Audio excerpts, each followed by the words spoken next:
Welcome to Better Together, the place where we stop blaming bad luck, dating apps, and the other gender, and start talking about what actually creates extraordinary relationships.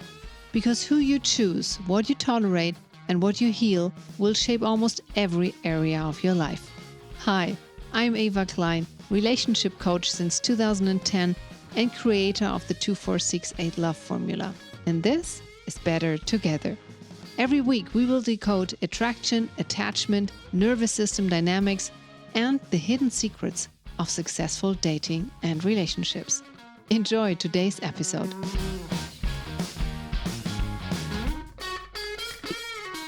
Hello and very warm welcome to Better Together.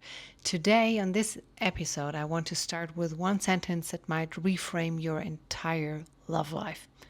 Familiarity is not compatibility. So say it again. Familiarity is not compatibility. Because your nervous system doesn't search for what's healthy, it searches for what's familiar. And those two things are very often not the same. If you've ever looked back at your relationships and thought, why do I keep ending up in the same place with a different face? This episode is for you. Because here's what's really happening. When you meet someone and you feel that instant pull, that I can't explain it, but I was drawn to him from the first moment. We call it chemistry, we call it a spark, we even call it fate. A lot of the time it isn't fate, it's recognition. Your system is recognizing something from long ago, a dynamic, an emotional temperature, a way of being loved or not quite loved. And that feels like home because it was home. And so women again and again choose the emotionally unavailable man, the one who's a little out of reach, the one whose love you have to earn. Not because they are broken, but because if love once came with distance, then distance feels like love, and availability feels boring, and consistency feels like there's no spark. Men do their own version, by the way, of this. They choose the woman who validates them, who admires them, who makes them feel capable, but whom they never fully let in and never truly love, because being needed felt safer than being known. And that's a different pattern, same engine. So now before we go further, I need to talk about something that comes up in almost every first session I have with a single woman. She sits across from me on the laptop, successful, self-aware, and she says, but Eva, I don't have a trauma. My childhood was fine, quite normal, and my parents loved me, okay? Maybe they got divorced, but apart from that, it was a happy childhood. And I always say the same thing. I believe you, of course, and that's exactly where we're going to look, because here's what nobody tells you. Trauma isn't only the dramatic stuff. Trauma is anything that once overwhelmed your capacity to cope at an age when you had no tools yet, and that your system quietly built a strategy around, a survival strategy built on a belief system you formed back in the days. And you don't need a catastrophe for that. A perfectly normal, middle-class, well-meaning childhood produces these strategies all the time as well. Let's make it concrete with an example. Your mother was loving, but she was also exhausted, and you learned that your feelings were not, were one thing too many. It's just she didn't have space for that. So you got easy, you got low maintenance, and today, 30, 40 years later, you don't ask for what you need in a relationship, you hint, and then you're disappointed when he doesn't guess. Your father may have been proud of you, but only when you performed. Good grades, good behavior, good girl. So you learned love is something you earn. And today, a man who gives you love without you having to earn it doesn't feel safe. He feels suspicious or boring. And there was a divorce, handled well, everyone stayed civil, but you were 11 and watched love turn out to be temporary. And today, the moment things get serious, some part of you starts scanning for the exit before he does, because subconsciously you think, it's going to end anyways. Nobody was cruel, nobody hit anyone, but nothing on that list would make a headline, and every single one of them installed something that is running a love life right now. So this is what it actually looks like in daily life. Loss of trust doesn't announce itself. It shows up as checking his phone, as reading a 2-word text message 20,000 times, as needing to know where he is and hating yourself for needing it. Fear doesn't announce itself either. It shows up as the fight you start on the good day because something in you can't tolerate how good it feels, as pulling back the moment he gets close, as deciding he's probably not that into me, days before he's given you any evidence.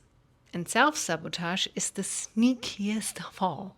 It shows up as picking apart a kind man's flaws until you've talked yourself out of him, as being unavailable when he finally makes an effort, as the sentence I hear over and over, he was great, but, there was just no spark.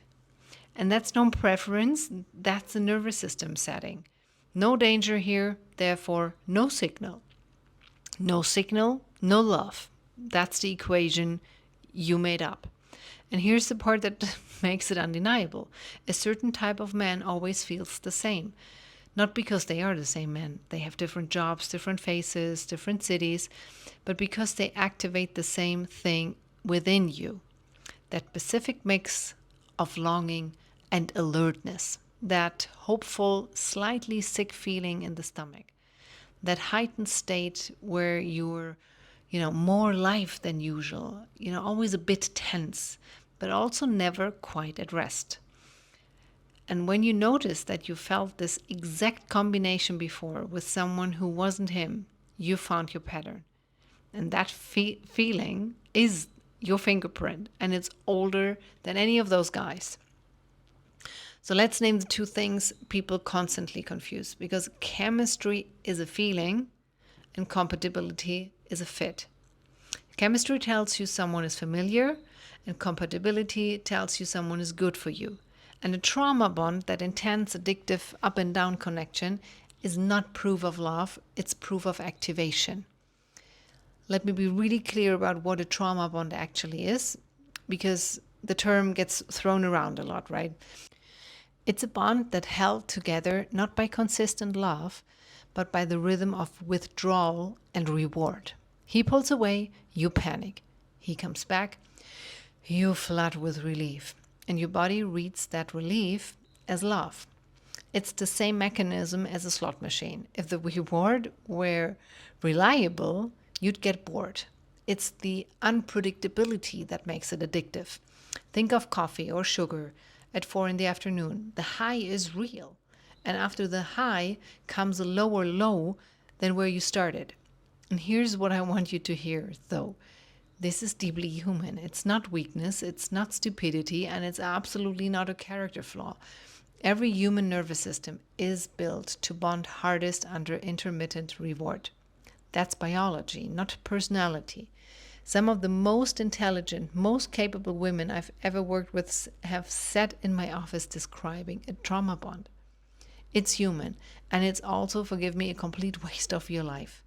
Because a trauma bond can be intense, consuming, unforgettable, and still deliver you nothing besides the repetition. And the repetition you get because life wants you to learn something out of it. You didn't get peace, you didn't get a partnership, no home, just a decade of the highest highs and the lowest lows, and a body that's been running on cortisol the whole time. So now we're talking again autoimmune diseases, etc., etc. Real connection is quieter. It doesn't spike, it settles. And I know for many of you, settled has never felt like enough. That's not a character flaw either, because that's the training of social media. It's like, I can do better and better and better. The grass is greener on the other side.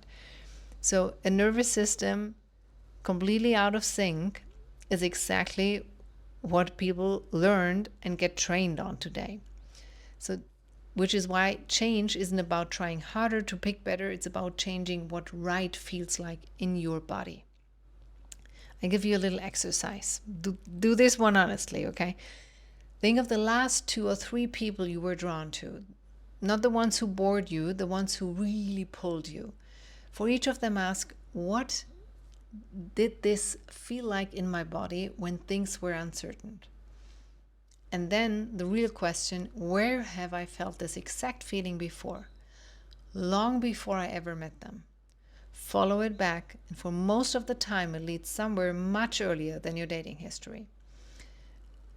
And once you can see it, you get to ask the question that changes everything is, does this person feel familiar because they are right for me?